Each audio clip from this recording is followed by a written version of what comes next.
Hey, good morning, guys. This is Daniel from the 911 Buddy Check Project. I hope that y'all are having a phenomenal weekend.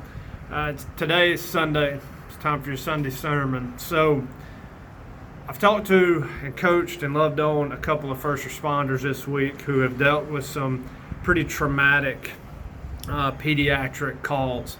All right, and I don't know why this week was the week that it happened, but a lot of people, first responders' lives have changed forever. And I was talking to one of them the other day, and I said, we cannot change what happened. What we can control is what we do with it from here on out. All right, and I got up this morning and was reading my little daily devotional, on Philippians 4:7 was the main verse, and it said, "The peace of God, which transcends all understanding." And we've talked about that on here before. And kind of like it ties into the serenity prayer. God grant me the serenity to accept the things that I cannot change, the courage to change the things that I can, and the wisdom to know the difference. Right? And oftentimes in this job, and God knows I've had mine flying and at the fire department, and the pediatric calls are always the ones that stick out and stick with us more than any other call. All right, but we have to rely on that peace of God that transcends all understanding. And like I was talking to my friend the other day, we don't know why these things happen.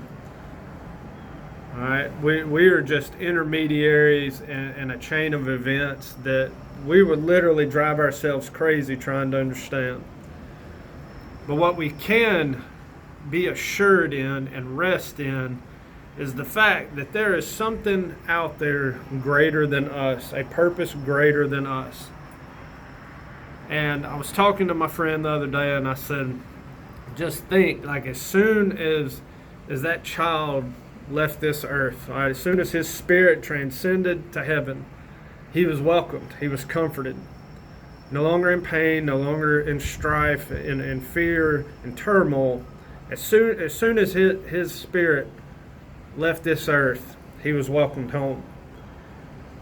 And we can rest in that, the peace of God, which transcends all understanding. Because if we try to understand it with our, earthly, minuscule little noodle up here, we're going to drive ourselves crazy. All right, and we know throughout this life that bad stuff happens. All right, sometimes bad stuff happens to innocent children, whether it be cancer or incidents with firearms or car wrecks or all the stuff that we have seen. But what we can rely on is there's a purpose greater than us, and we know that bad stuff happens. All right, and when we remove ourselves from it and rely on that peace, the serenity, the rest of God that transcends all understanding, it helps us take a little bit deeper breath. And it's not saying that it doesn't affect us. I have pediatric calls that to this day I think about almost on a daily basis, sometimes multiple times a day. But instead of turning inward in here and turning in here, we got to turn out up there. As Einstein says, he talks about trying to solve a problem at the same level of thinking that got us there. When we try to solve this stuff and make sense of this crazy world that we live in, up here, that's where we get dis-ease and tension and anger and anxiety and fear. When we turn outward and upward, it gives that peace that transcends all understanding, because we don't know why stuff happens. All right? And life is so fragile, and if you think of all the possibilities and the variables that we meet each day to where we could die, that we could take our last breath. When you realize the fragility of life, that should motivate you and inspire you to live more fully, to love more fully, to rely on that peace of God, like Philippians 4:7 says, that transcends all understanding. Because when you look out here, all right, and that's downtown Tulsa, there's a lot of stuff out there that could kill us physically.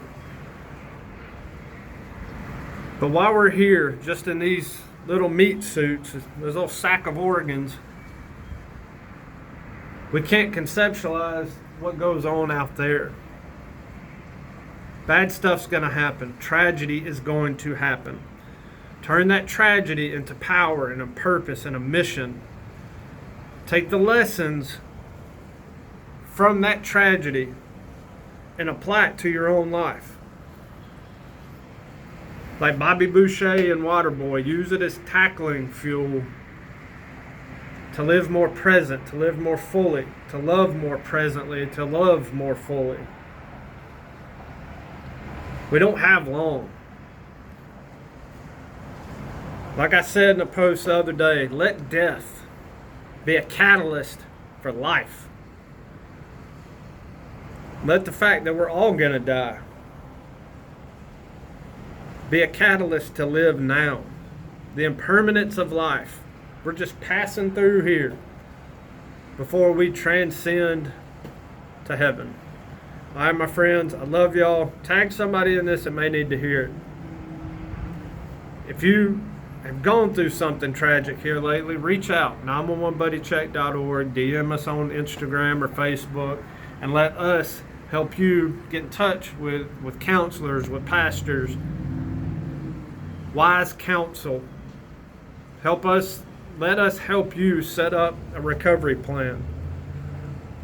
Don't suffer in silence. There was a quote my buddy Tony from the Motivated Medic sent me. It was in a sermon that I just listened to, and it says, we should show when tempted to hide, and hide when tempted to show. So take the mask off. Like, tell people what you're struggling with. Be real. Be raw. Take the mask of shame and secrecy off, and talk about the stuff that is affecting you in a negative way right now. All right, I love y'all. Move your bodies, hydrate, check on some friends today. We're one tribe, one mission. And love on each other. Show yourself some love today. All right, it's a crazy job we do every day. We see some crazy stuff. Take a breath. All right, enjoy it. Get out. Look at there. See? It's going to be a beautiful day. We love y'all. Hit us up if you need anything.